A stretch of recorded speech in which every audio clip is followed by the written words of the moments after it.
नमो नमो सतपुरुष को नमस्कार गुरु के नई। सुर नर मुनि जन साधवा संतों सर्वस दीन।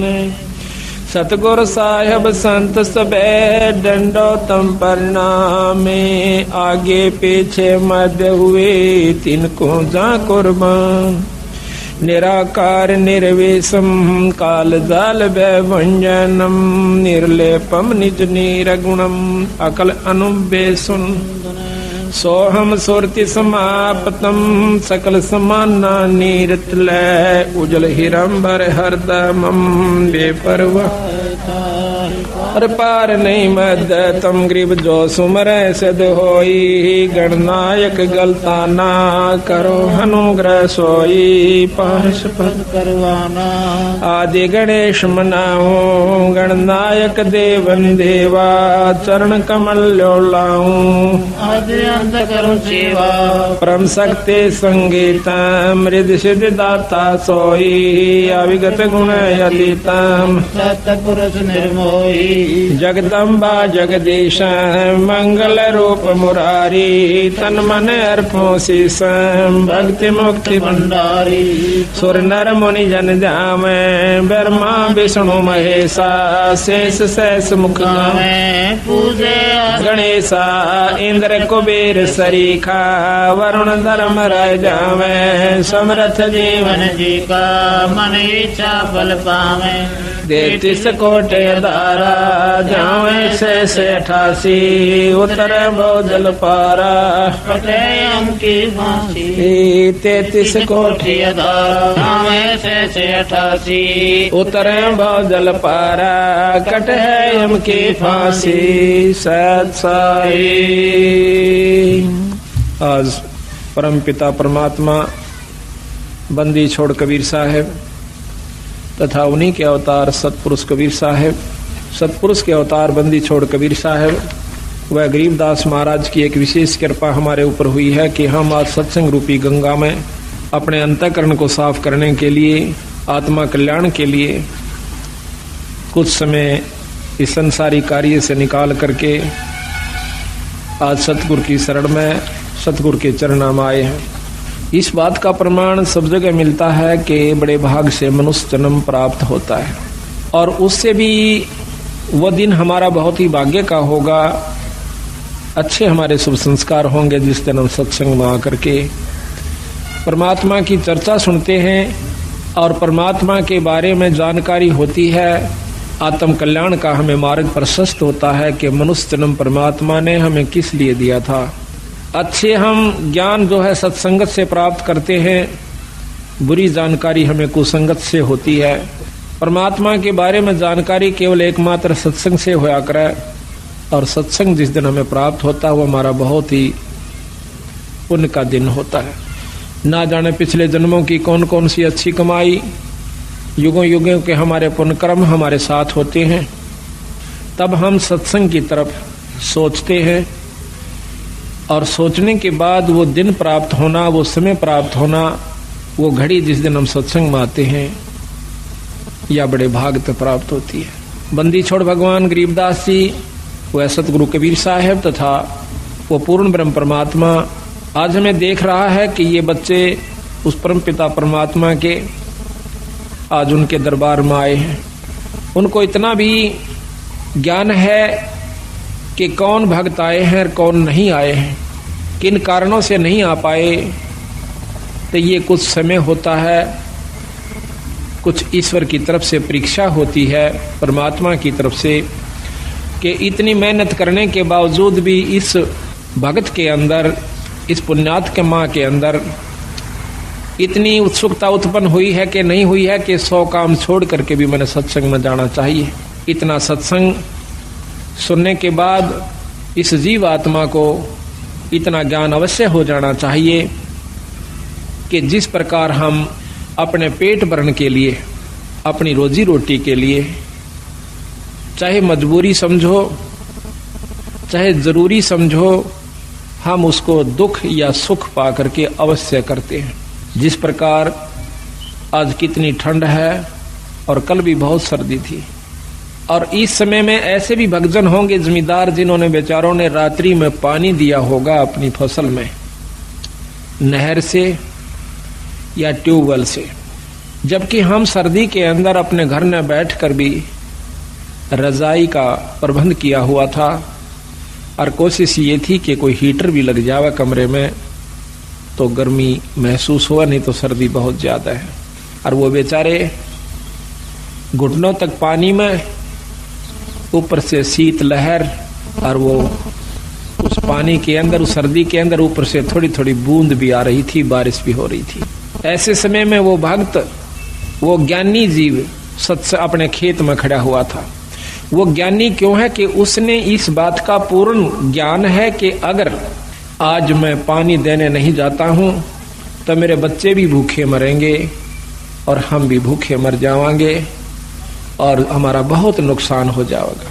ठीक इसी प्रकार सत्संग सुन लेने के बाद हमारे अंतःकरण में यह बात अवश्य घर कर जानी चाहिए, इतना पक्का विश्वास हो जाना चाहिए कि यदि हम सत्संग में आज नहीं जाते हैं, ये कोई रोज रोज नहीं हुआ करते, साल भर में मुश्किल से हमें कोई ऐसा समागम जिसमें परमात्मा की वाणी को विस्तृत जानकारी दी जाती है, खोल कर सुनाया जाता है। उस जमींदार की तरह इतना दृढ़ निश्चय, जिसको अजर विश्वास कहते हैं, एक तो होता है निश्चय, एक होता है विश्वास, और तीसरा गरीबदास जी महाराज कहते हैं जरना होता है। जिसको जरना हो गया वो बेचारे आज सैकड़ों किलोमीटर से चलकर इसी सर्दी में अपने बच्चों समेत आज सच्चे दरबार में उस परमात्मा की रजा का लाभ उठा रहे हैं। और जिनको इस बात का ज्ञान नहीं हुआ अभी तक, उनको जरना नहीं हुआ। विश्वास तो है कि भगवान के नाम के बिना गुजारा नहीं है, इतना विश्वास है। वो बेचारे ये सोच लेते हैं चलो घर में कर लेंगे अपना, कोई बात नहीं, आज सर्दी है, कल धूप निकल आओगी तब चल पड़ेंगे, वो भी चोखा। लेकिन जरना जिसका हो गया भाई, बात बनेगी उसकी। कहते हैं कि जयदेव मुख से ना कही हुई तीन लोक में गाज, और जरना ऊपर होते हैं ये सकल संपूर्ण काज। जब जरना हो जाएगा, जब विश्वास हो जाएगा, तब हमारे कार्य पूर्ण रूप से सिद्ध होंगे। तो आज जो सत्संग में आए हैं इसी ठंड के अंदर, ये 13 दिसंबर और ये ठंड, और उसके बावजूद भी आप सत्संग में आए हो, तो यही कहा जाएगा कि आपको जरना हुआ है ईश्वर के बारे में, परमात्मा की बात का जरना हुआ है कि इसके बिना गुजारा कतई नहीं है, और ये है भी सत्य और रहेगा भी सत्य। जिन्होंने, महाराज गरीबदास जी कहते हैं कि समझा है तो सिर धर पा, भाई बहौर नहीं है ऐसा दाव। समझा है, ये बात आपके ज्ञान में आई है, आपके चित्त में ये बात समाई है कि नाम बिना गुजारा नहीं है, सत्संग बिना जीव का कल्याण नहीं है, तो फिर काहे की इंतजार करते हो?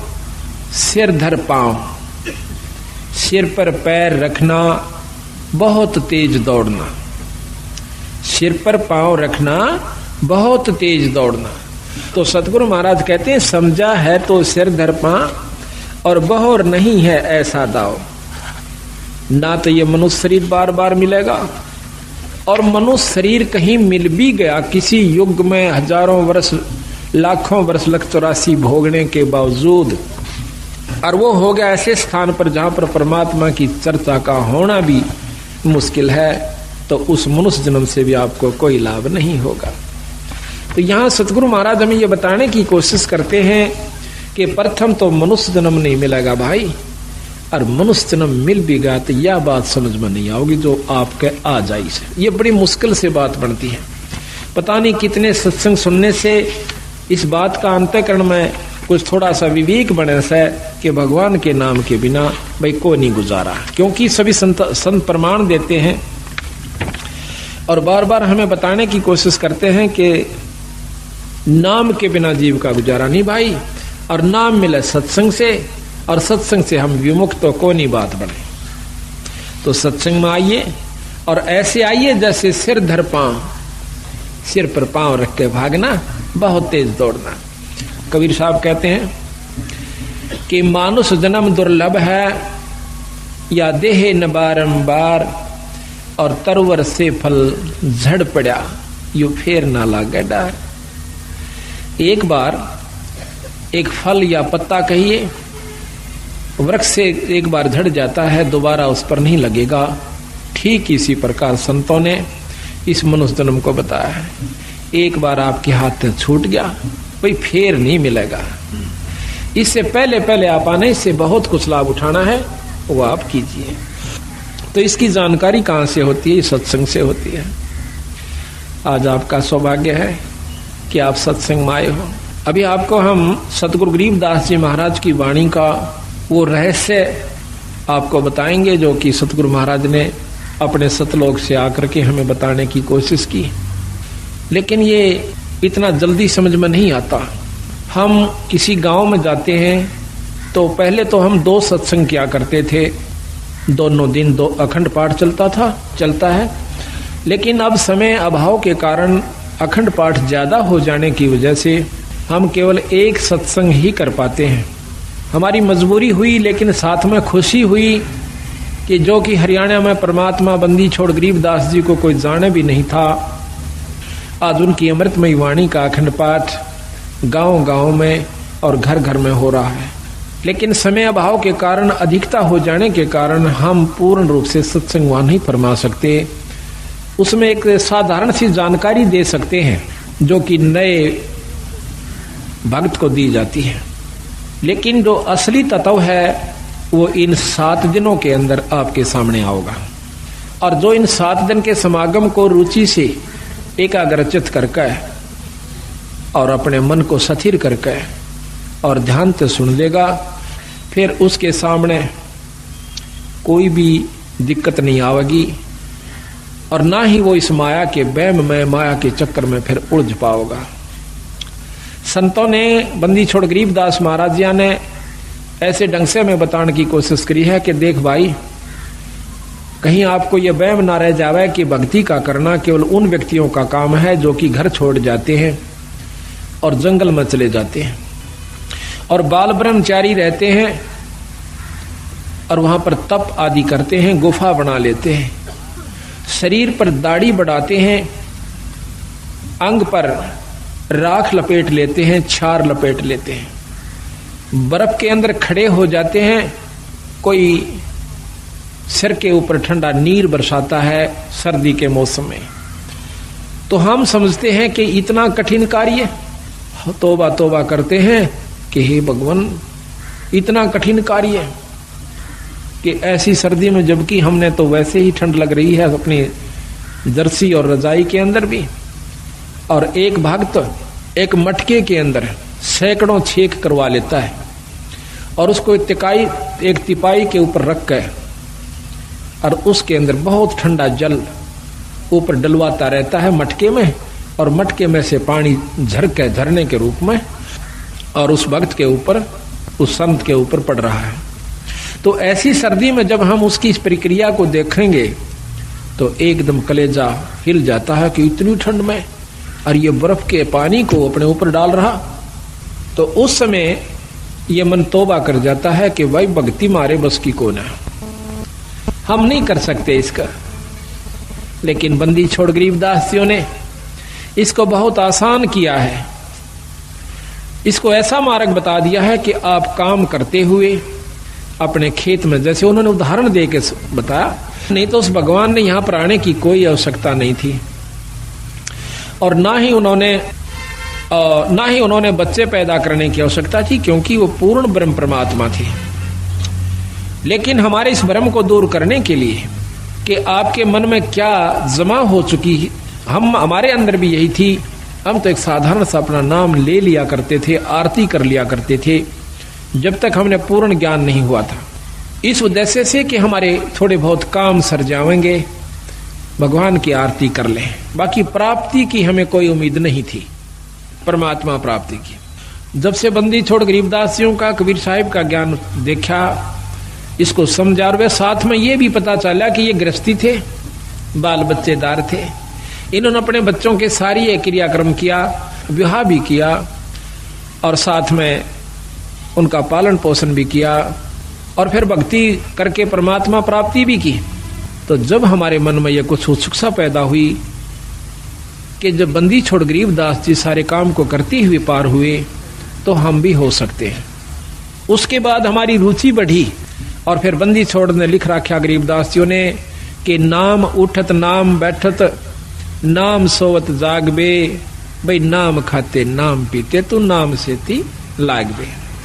एक नाम से मुक्ति होगी, ना तप से मुक्ति होती है, ना केवल पाठ करते रहने से मुक्ति होती है, और ना ही किसी तप बर्फ में खड़ा हो जाने से या 4 धुना के बीच में 5 धुनों के बीच में बैठ जाने से जीव मुक्त हो सकता है।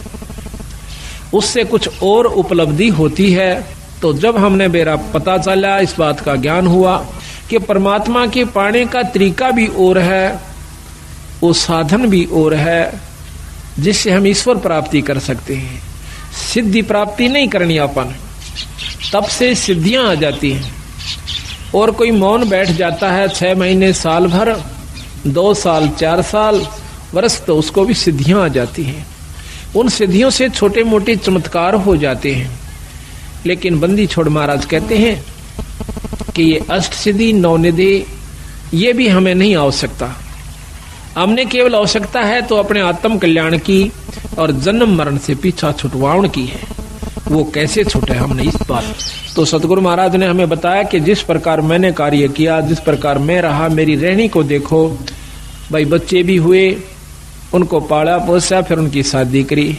आज गरीबदास महाराज के 70-80 के करीब उनका जो है ना घर है, वहां पर गांव में परिवार है।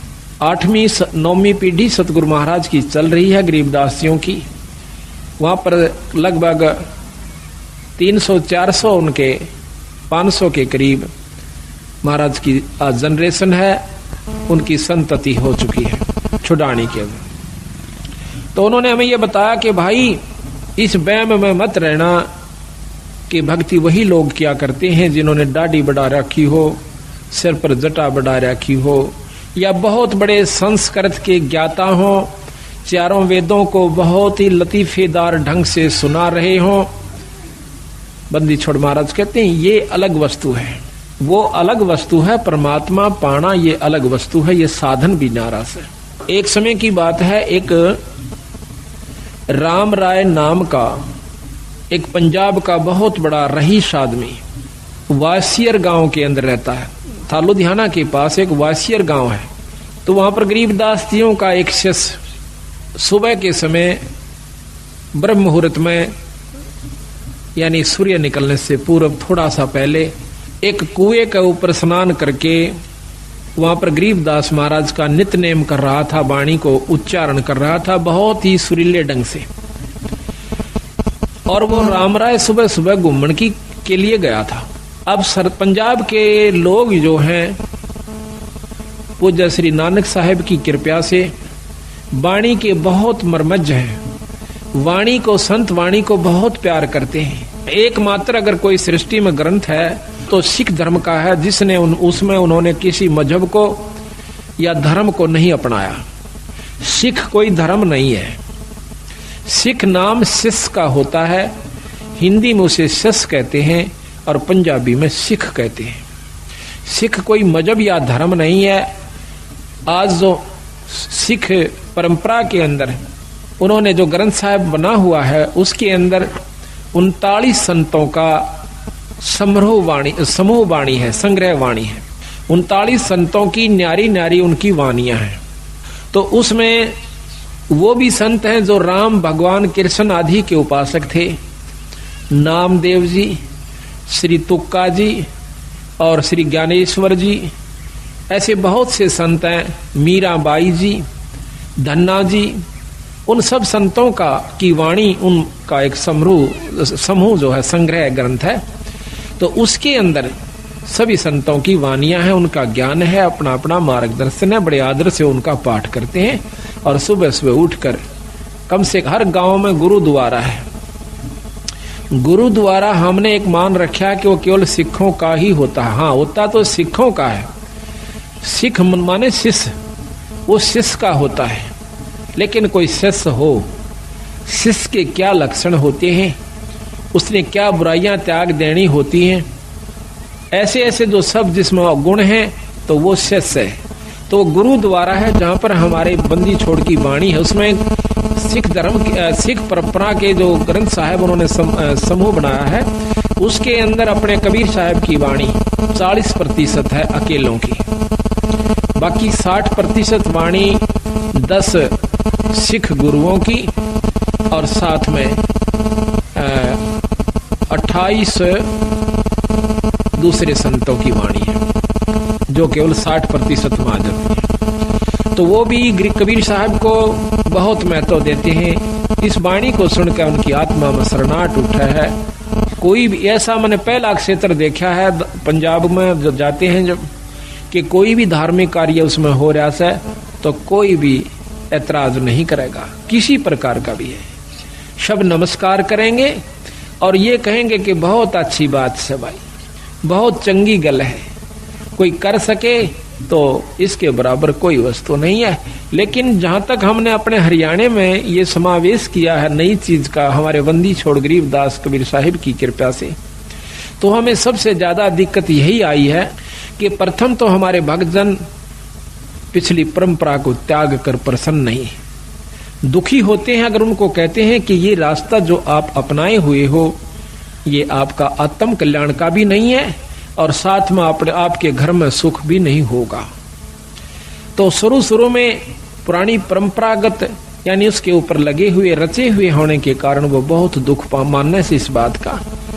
और फिर जब देखते हैं हमारी एक एकदम की नई प्रक्रिया के घर में पाठ करते हैं, उस कमरे को साफ करते हैं और फिर अपने सत्संग के द्वारा उस परिवार के अंतःकरण को साफ करते हैं, उस सारे परिवार का अंतःकरण साफ करके फिर उनके अंदर ये समावेश करते हैं कि अगर सृष्टि के अंदर कोई पृथ्वी पर इस सृष्टि में कोई शक्ति है तो गरीबदास महाराज है, ये बंदी छोड़ कबीर साहब है, ये पूर्ण ब्रह्म परमात्मा है।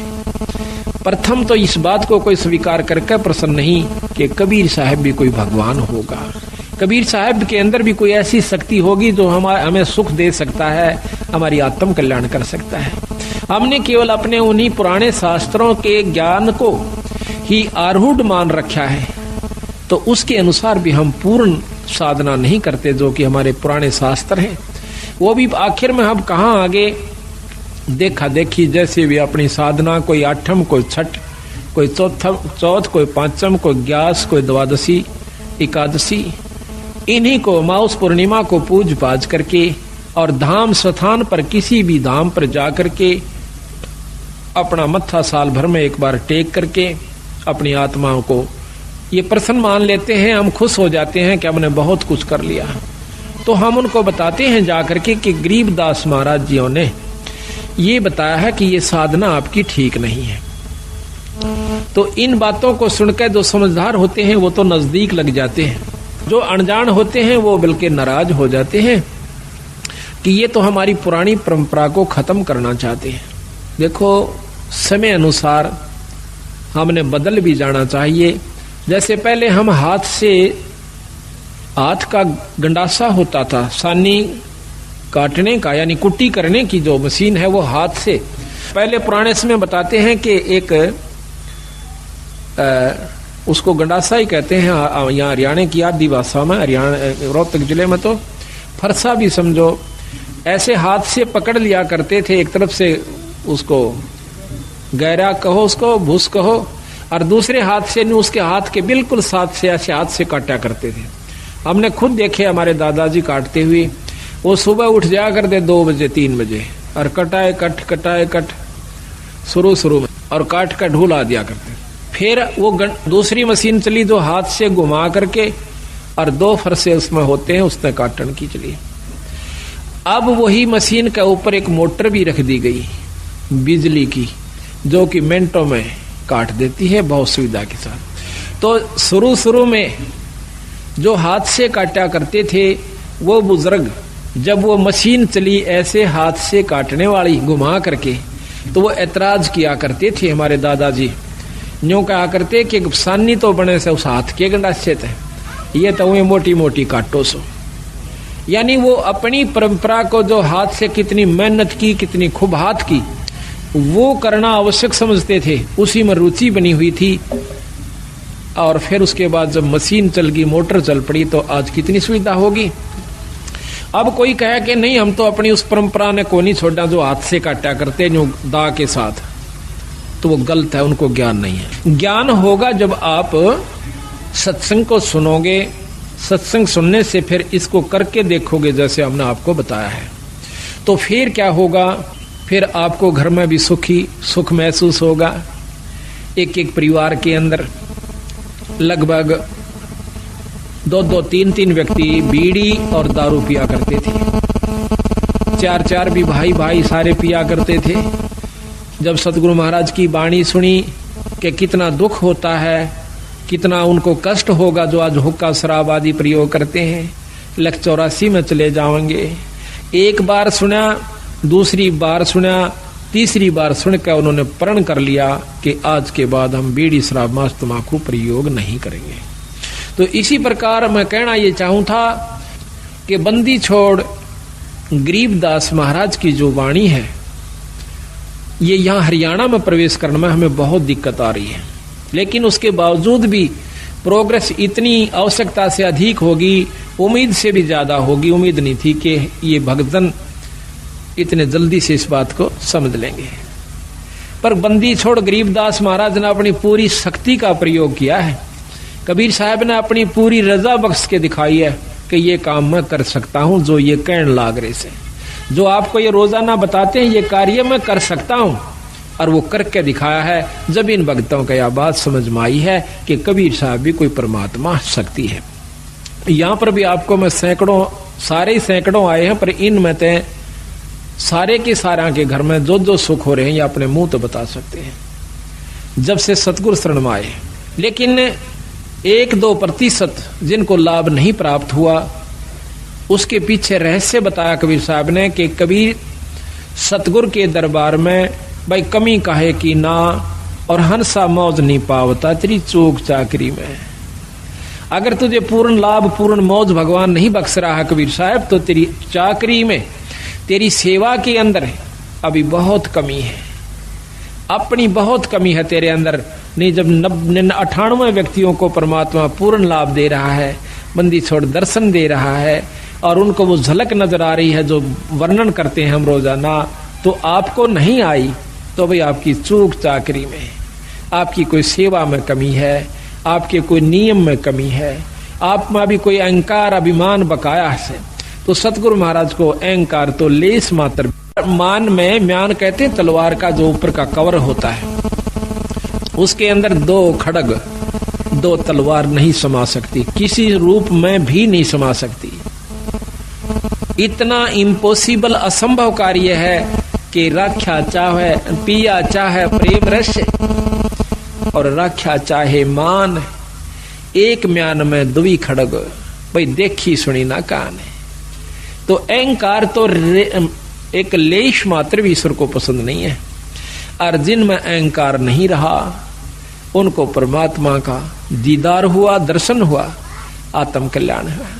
और इसमें के लगे है अहंकार को तोड़ने में, कुछ नहीं लगता, बस थोड़ी सी कसर से, थोड़ा सा सावधानी की आवश्यकता है, थोड़े सी विवेक की आवश्यकता है इसके अंदर। आज हम मनुष्य शरीर में है, ये माटी का पुतला और खाक में मिल जाएगा 10-20 साल के अंदर अंदर।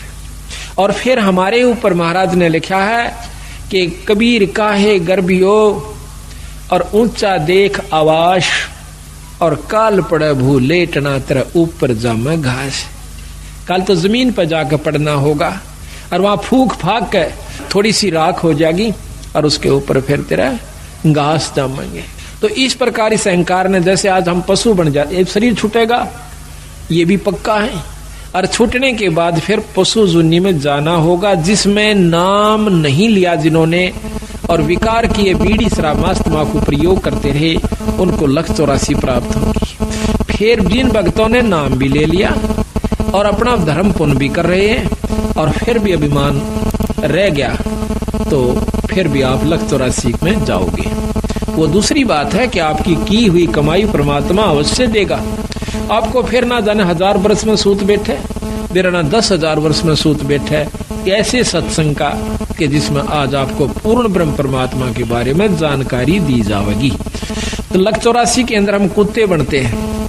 प्रथम जीवन कुत्ते का ले लो, स्वान का, जो कि बहुत आसपास हमारे होता है, और फिर उसके कष्ट पे जरा सा दृष्टि घुमा कर देख लो, बस ज्यादा नहीं। कल हमने देखा रात्रि में इतनी ठंड थी और एक कुत्ता इस गली के अंदर है, बाहर पड़ा बेचारा, और ऊपर से उसके खांसी होगी। 1 मिनट भी उस कुत्ते को खांसी से चैन नहीं थी। अब देखियो, पहले तो जन्म कुत्ता, ऊपर से ये खतरनाक रोग उसको लग गया। फिर कोई टांग तोड़ दे, आम कुत्ते के पैर में लंग पावेगी। क्यों पावेगी? कि उसका कोई ना कोई डला, कोई लठ या कोई पहिया उतर जाएगा, क्योंकि बिचारे बैठे वो पिछला अहंकारी जीव था। उसने कोई नो कहते न थोड़ा इधर वाले कौन होता, अभिमान रखा करता था, और आज अभिमान उसमें जोका तू है। अपने अहंकार वो बिचाले बैठेगा और बिल्कुल ऊपर गाड़ी चढ़ न होलेगी जब थोड़ा सा सरकेगा एक तरफ में। वो पिछला जो उसके अंदर बदमाशी थी वह अब भी मौजूद है। कई कुत्ते ऐसे देखें कि जीप ऊपर चढ़ न हो जाएगी जब थोड़ा सा हलते हैं, तो उस कष्ट के कारण, उस अहंकार के कारण उसने कितना भारा दुख मोल ले लिया। तो इन बातों ने याद रखेगा जो भगत, तो उसको कोई भी अहंकार नहीं रहेगा। अब हम सत्संग में यही सिखाते हैं। आप अपने घर में आजकल ऐसा कोई भी नहीं रहा जो डबल बेड ना ले रहा हो, और डबल बेड के ऊपर गद्दा भी बहुत मोटा हो से, और अच्छी बड़ी आज वस्त्र भी आप लिए हुए सो। तो हम आपको यहाँ ऐसी असुविधा देने की कोशिश करते हैं जो ज्यादा भी ना हो पर सुविधा भी ज्यादा ना हो। इसका कारण ये भी है कि आपके मन में वो अहंकार रूपी राक्षस बना ना रहे। जहां स्थान मिल जाए वहीं बैठ जा, चाहे नीचे मिलो, चाहे ऊपर मिलो, चाहे बोरी मिलो, चाहे कोई वैसे साधारण दरी मिलो। तो हम उस समय ये देखकर इस पर बैठ जाते हैं कि भगवान के दरबार में और काहे का मान।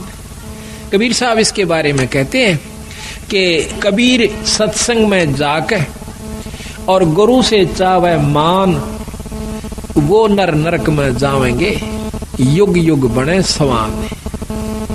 जो सत्संग में जाकर और गुरुओं से मान की इच्छा रखता है कि हमने अच्छे स्थान पर गुरुआनंद नहीं बिठा, हम जानबूझ कर अवॉइड करते हैं उनको अच्छे स्थान पर बिठाने की, क्योंकि ये अंतःकरण हमें क्योंकि समय समय पर ये चेक करना पड़े से कि इसमें भी वह बीमारी बकाया सैक नहीं है। पहले जब नाम उपदेश दिया करते थे संत जन, जल्दी से उपदेश नहीं दिया करते, परीक्षा लिया करते थे। एक राजा ने राज त्याग दिया, संतों के कहने से सुनने से, सत्संग को सुनते हैं। तो उसने जब राज वो नाम लेने के लिए जाता है एक सत्संग सुनकर, तो वो गुरुदेव कहते हैं कि राजन आपको नाम नहीं मिला है। काहे को महाराज, मुझ दास में ऐसी कौन सी कमी है? कहने लगी राज के अंदर आप भक्ति नहीं कर सकते, आप में मान सतावेगा, अहंकार जमा हो जाएगा और बड़े बड़ाए खेल को आप सर्वनाश। उसने एक बार आग्रह किया, 2 बार किया, घर चला जाता है, राज त्याग दिया। राज त्याग करके महाराज के पास आता है कि महाराज मैंने राज त्याग दिया, ये सतगुरु उपदेश दे दो महाराज, क्योंकि आत्म कल्याण का जिसको चसक पड़ जाएगी, जिसको ये दुख दिखने लगेगा, दिखाई देगा, तो वो इस काम को कर सकता है। महाराज कहते हैं गरीब तन मन धन सब अर्पिए, गरीबदास जी महाराज कहते हैं कि गरीब तन मन धन सब अर्पिए, भक्ति मुक्ति के काज और जिनके उर्म बंदगी, यू के इंद्र का राज। इस उद्देश्य को वही भक्त ले सकता है जिसके भीतर ले में यह बात बैठ जाएगी, अंतःकरण में जमा होगी कि ये खेल तो हमने लाखों बार खेल लिए, करोड़ों बार खेल लिए। बच्चों का पैदा करना, उनको पाल पोस कर ब्याह शादी कर जाना और फिर मर जाना, फिर कुत्ते गधे कुत्तिया बन जाना। ये खेल तो बीरा संखों बार खेला पाने, पर ईब जो खेल खेलना से वो खेल के दिखाओ। अब ये खेलन का समय आ गया, आप सेलेक्ट हो लिए बंदी छोड़ के खाड़े के पहलवान सो, अरीब उस पहलवान वाला काम करके दिखाना चाहिए। तो वो छोड़ कर चला गया, कहने लगा सतगुरु मैंने तो राज छोड़ दिया। और वाह भाई वाह, छाती से लगा लिया संतों ने। महाराज मैंने उपदेश दे दो कि बेटा 1 महीने के बाद आना और पश्चिम दिशा में चले जाओ। वो चला गया, 1 महीने के बाद आता है तो रास्ते में आ रहा था, उसका पैर कीचड़ में भर जाता है और साथ से एक पशु जा रहा था, उसके छींटे लग कर उसके जो पैरों में उसने पहन रखा था कोई पजामा वगैरह या कोई वस्त्र धोती, उसका छींट लग जाती है। उसको उसने 3-4 गालियां सुना दी वो जो आ रहा था, और साथ में एक शिष्य और सतगुरुओं का आ रहा था। तो उसने देखा कि जब वो सत्संग में प्रवेश किया महाराज के आश्रम में, तो उसने वो अपने एक नलके पर या कुएं पर वो कपड़े साफ किए, थोड़े थोड़े पानी लगा करके थोड़ा थोड़ा उनको साफ किया पहने पहने। तो गुरुदेव ने पूछा, तो और भक्त आया था, वो आके कहने लगा महाराज जी ये कौन है वो कपड़े साफ कर रहा। कहने लगा ये भाई बहुत बड़ा राजा था, इसने राज त्याग दिया परमात्मा पाने के लिए। कहने लगा जी त्याग गया कुछ नहीं बताई। क्यों भाई? कि इसके ऐसे ऐसे छींटे लगे, गालियां मंड रहा था उसको। अच्छा अरे वाह भाई, चौखा तो न बता दिया मेरे को। वो आके लंबी डंडौत करी, ओहो आओ भगत जी, राजा जी आगे। राजा कहा जब खुश हुआ, आओ राजन बैठो। बड़ा प्रसन्न हुआ, बैठ के सतगुरु उपदेश दे दो। अग बेटा अभी तो 1 साल के बाद आना। भोजन पाया, उठ के चला गया। 1 वर्ष के बाद फिर आता है, वापस आकर के अब सतगुरु ने पूछा कि देखना कि आज वो आएगा, दिन रख दिया कि उस दिन आना और इस समय आना। ऊपर से एक भंगण को जो उनकी शिष्या थी उसको कहा कि जब ये व्यक्ति आवे इसके ऊपर कूड़ा डाल देना छत से। तो वो ठीक समय पे घंटा आध घंटा इधर उधर वो ताक में रही, और ऊपर से उसने जब वो आ रहा था तो उसके ऊपर कूड़ा डाल दिया। कूड़ा डालते ही वो, हाँ जब उसने पूछा था सतगुरु मुझे नाम क्यों नहीं मिलेगा, कहने लगा भाई आपने ये कीचड़ लगा जब उसको गालियां दे दी जिसकी भैंस पशु था साथ में। ऐसा नहीं करना चाहिए, संत के अंदर ये गाली देने का स्वभाव नहीं होना चाहिए, इसने जीवित मरना होगा। तो उसने ये ख्यास रखी कि भी आज के बाद मैं गाली नहीं दूंगा किसी को। तो देखा ऊपर से जब कूड़ा उसके ऊपर पड़ जाता है तो एक बार क्रोध से देखकर कहने लगा अगर मैं राजा होता, इतना कह गया बस चुप हो गया, गाली नहीं दी। अगर मैं राजा होता तो मतलब भाव ये था कि अब तेरा मैं बक्कल उतरवा देता। कह दिया चाहे ना कह दिया, भीतर ले मत आई वह बात। तो उसको उस जमादारनी को भंगण को कहा था कि बेटी जो इसका आओ भाव हो मुझे बताना। वो उससे पहले आ गई, कहने लगी महाराज ने बोला कि मैं अगर राजा होता। आ गया, बैठ गया। महाराज ने आदर सत्कार किया, क्या हो राज कि महाराज मैं काबिल हो गया कि पुत्र अभी तू राजा है। अक नहीं महाराज मैं तो राज छोड़ चुका हूँ। अक नहीं बेटा अभी तू राजा है। राज छोड़ दिया पर राजपना नहीं छोड़ा। सतगुरु कोई गलती हुई कि आपके ऊपर कूड़ा पड़ा जब आपने क्या शब्द उच्चारण करना चाह किया कि अगर मैं राजा होता। अभी तो है बेटा तू राजा है, इसको छोड़ दे। जीवित मर ले रे लोभी मन नाम सुमर ले रे। जीवित मरना इसी का है। जीवित मरण का बहुत लंबा उदाहरण सतगुरु महाराज ने दे रखा है। अभी आपको सुनावेंगे कि जीवित कैसे मरा जाता है। ईख का उदाहरण दिया कबीर साहब ने कि नो जीवित मरा करें और फिर उसका कीमत बनती है। जमीन का उदाहरण दिया कि धरती कभी मुंह से नहीं कहती, चाहे कोई बिस्टा डारो, चाहे उसमें कोई आम लगाओ, चाहे अंगूर लगाओ, बगीचा बनाओ, चाहे वहां पर चूल्हा चौका कर लीजिए, वो कभी ऐतराज नहीं करती। इसी प्रकार संत स्वभाव होता है, चाहे कोई गाली दे कोई मीठा बोले, अपने अंतःकरण के अंदर द्वेष पैदा नहीं कर। ये सतगुरु मैं कब आऊं कि साल भर के बाद आना बेटा।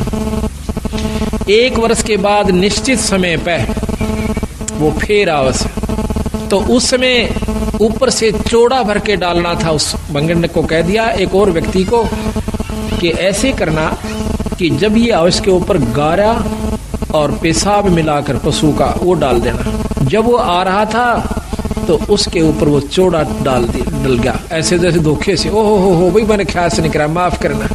तो वो कहता है कि कोई बात ना बहन, ये तो माटी पर माटी पड़ी है, मिट्टी पर मिट्टी डाली है, कोई खास बात नहीं है। तो जब उसने आके बताया कि महाराज ऐसे ऐसे बोला, अन्ना बोला ये अधिकारी हो गया।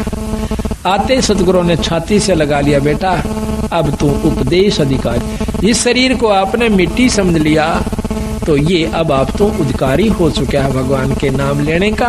इब तू भगवान भजन जोगा होया से, इब नाम जपा कर। तो इसी प्रकार एक और उदाहरण दिया है, ये लंबा प्रकरण से। अभी हम उसका उसी स्थान पर आते हैं कि उस राजा ने राम राय ने जब वो सतगुरु गरीबदास महाराज की वाणी वासियर गांव के अंदर जिला लुधियाना पंजाब में सुनी, सुबह सुबह एकदम बंदी छोड़ गरीबदास जी की वाणी के अंदर वो आकर्षण है कि ये परमात्मा की वाणी है और आत्मा जो है ये उसका अंश है कबीर साहब का, गरीबदास जियों का।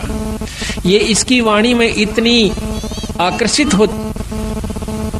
तो उसी समय सतगुरु की वाणी को सुनकर वो राम राय नाम का भगत एकदम आकर्षित हो जैसा कि भाई इतनी प्यारी वाणी।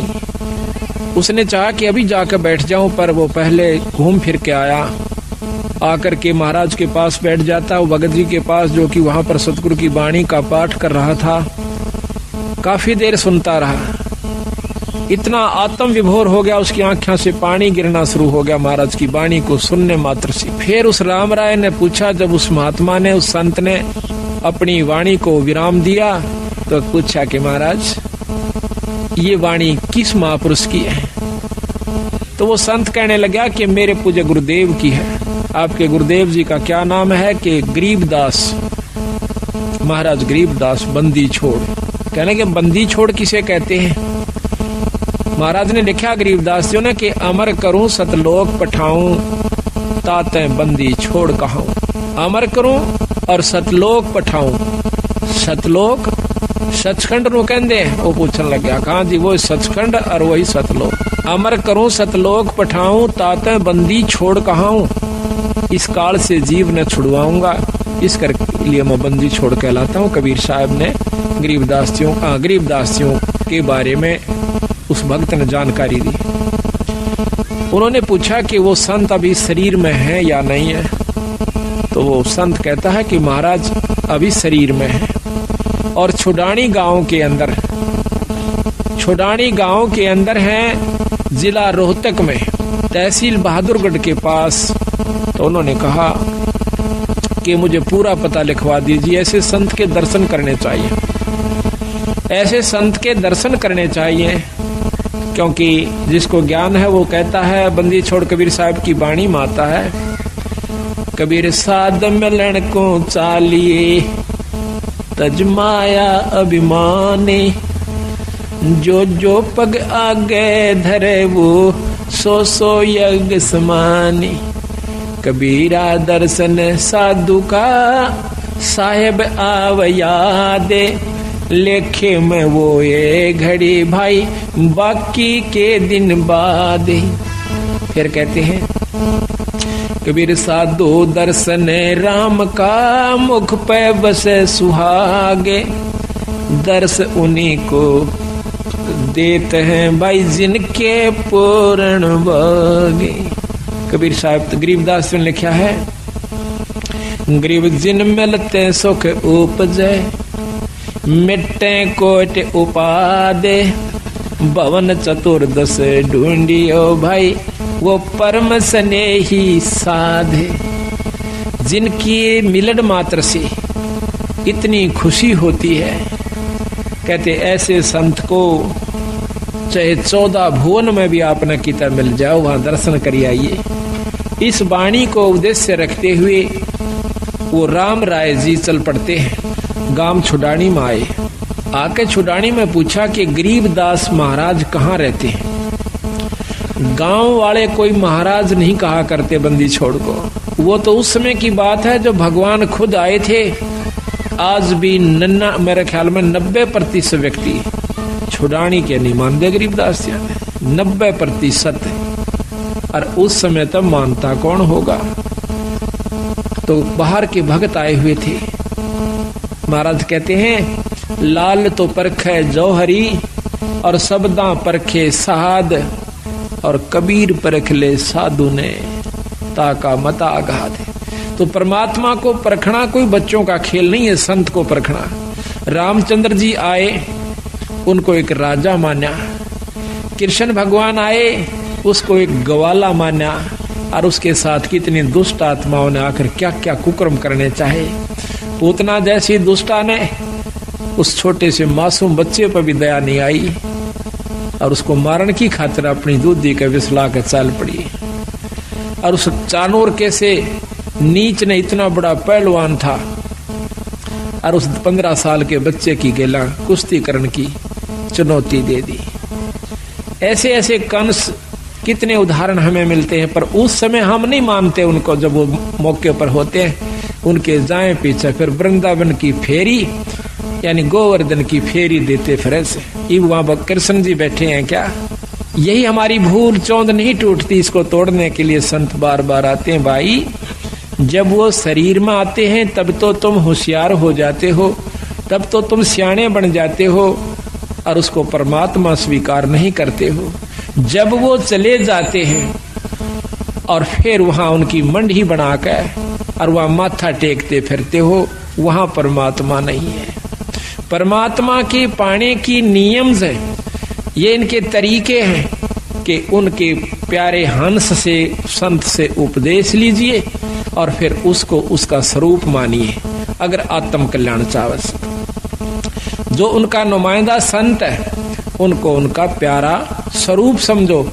महाराज कहते हैं कबीर साहब, कबीर मनु गुरु मानुष कर जानते वह नर कहिए अंध और महा दुखी संसार में फिर आ गए यम के फंदे।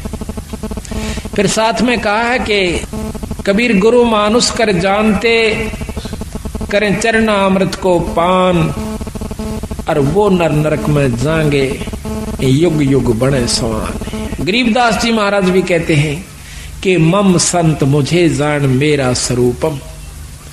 तो उस समय तो हम इस बात को स्वीकार नहीं करते हैं और फिर बाद में जब वो चले जाते हैं उनकी वहां पर यादगार बनाई जाती है, फिर मंदिर का रूप धारण कर लेती है।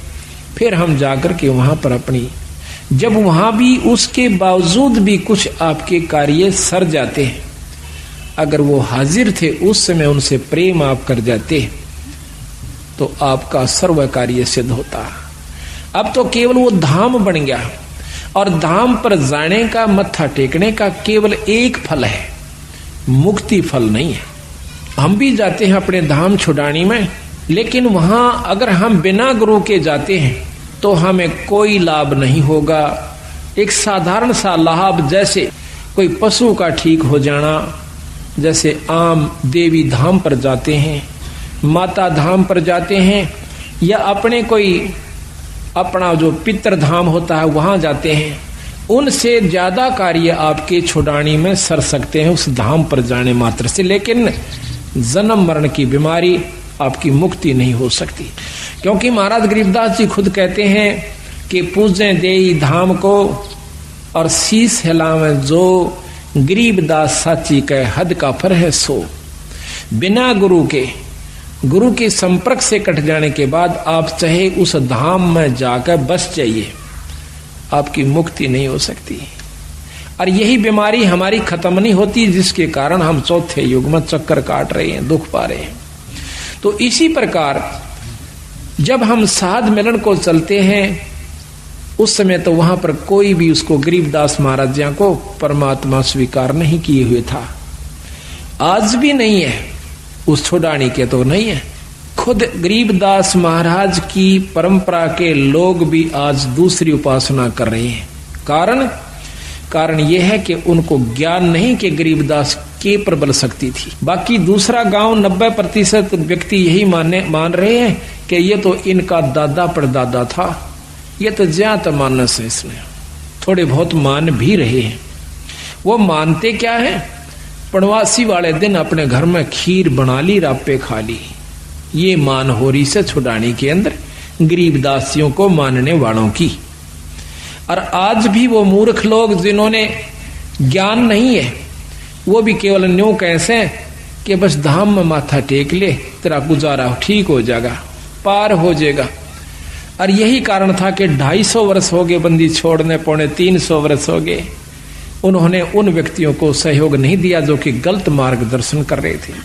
यही कारण था कि केवल 10-5 व्यक्ति गांव में सिर्फ इतनी को छोटी मोटी मान के कुछ घर थे जो गरीबदास को, वैसे स्वाभाविक जैसे आम लोग कहते हैं हम तो गैस को मानते हैं, कोई कहते हैं द्वास को, तो वो कहते हैं हम पूर्णमासी को और छुड़ानी में जाते हैं। बस उनको ये नहीं मालूम कि वहां क्या परम शक्ति दबिया हुआ खजाना उस पूर्ण ब्रह्म परमात्मा का है।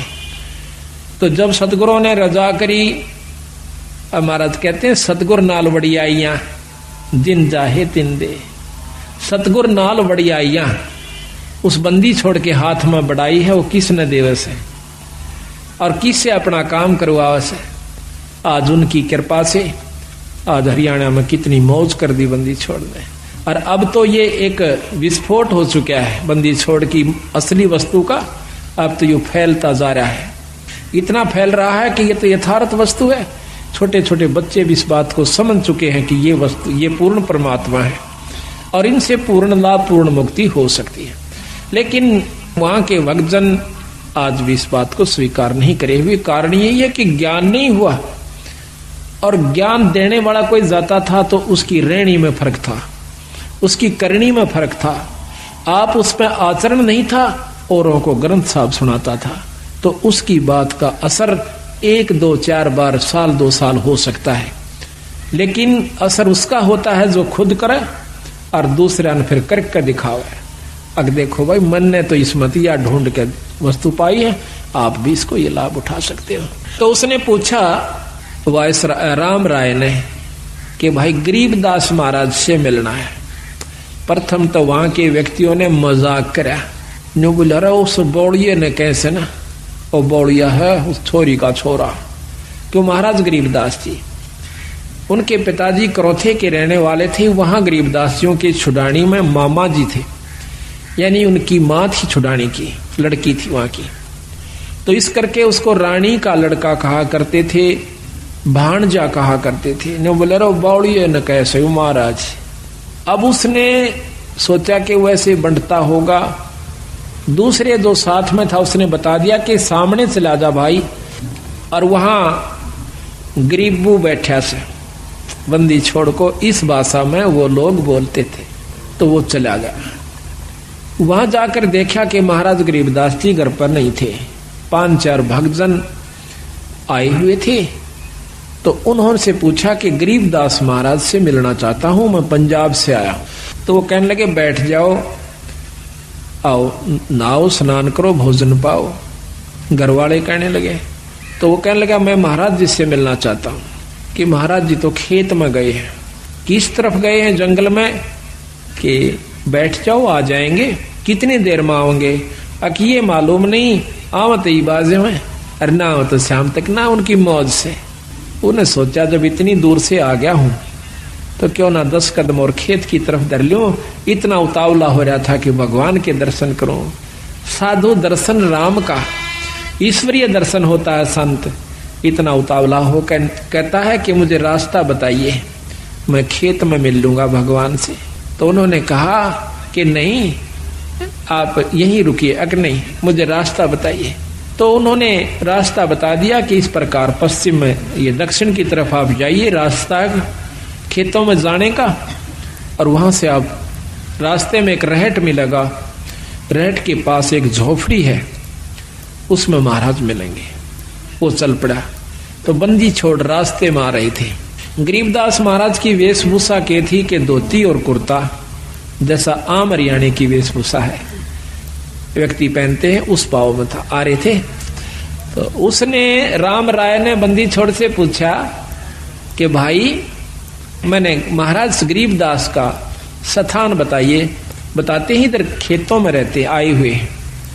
अब सतगुरु महाराज ने सोचा कि जय मैं इसको अभी बता देता हूं कि मैं गरीबदास हूं तो ये मेरी बात एक नहीं सुनेगा, क्योंकि इसके मन में जो संत वेशभूषा है वह कुछ और है। वो के सोच का आया था कि बहुत बड़े संत होंगे, सिर पर दाढ़ी बड़ी हुई होगी, लंबी जटा होगी, हाथ में कोई त्रिशूल होगा, कोई कपड़े होंगे तो गेरुआ होंगे और नहीं होंगे तो तन पे एक लंगोटी होगी, एक कपड़ा छोटा सा होगा और शरीर पर राख मसड़ रखी होगी। तो सतगुरु ने सोचा कि कहीं इस बेचारे का आना असफल ना हो जाए। बंदी छोड़ कहने लगे कि महाराज तो भाई आ जाओ, मैं मिलाऊंगा आपको। वो कहता है मैंने सुना है खेतों में गए, कोई नहीं अब घर को जा रही है। अब वो वापिस आ जाता है। सतगुरु महाराज जब घर पर आते हैं, जो भगत जन 10-5 वहां रहते थे, कुछ तो उनके नौकर थे सतगुरुओं के खेत में काम करने वाले, क्योंकि गरीबदास महाराज 2500 बीघे के मालिक थे। उस समय वो बीघा आज के 2.5 बीघे के बराबर, 3.25 बीघे के समान होता, जो कि 1 किले से थोड़ा ही कम होता है। 2.5-3 बीघे का, ये 5 बीघे का किला है आजकल जो एकड़ बनी हुई है, तो वो 2.5-3 बीघे का 1 बीघा होता था, पुराना बीघा जिसको कहते हैं। जो उनका इतनी जमीन थी 2500 बीघा। बहुत से नौकर रहा करते थे सतगुरुओं के, कुछ वो थे। तो उन्होंने क्या किया कि आते ही महाराज के वो खड़े हुए, भक्तों ने दंडोत प्रणाम किया। तो वो वायसराय ने सोचा कि यूं है कि वो गरीबदास महाराज एक भगत के कान पर लाग कर नजदीक से पूछता है कि गरीबदास महाराज कौन सा है। कह रे भोले, ये तू साथ है इनके, ये परमात्मा है गरीबदास महाराज। अब वो बैठ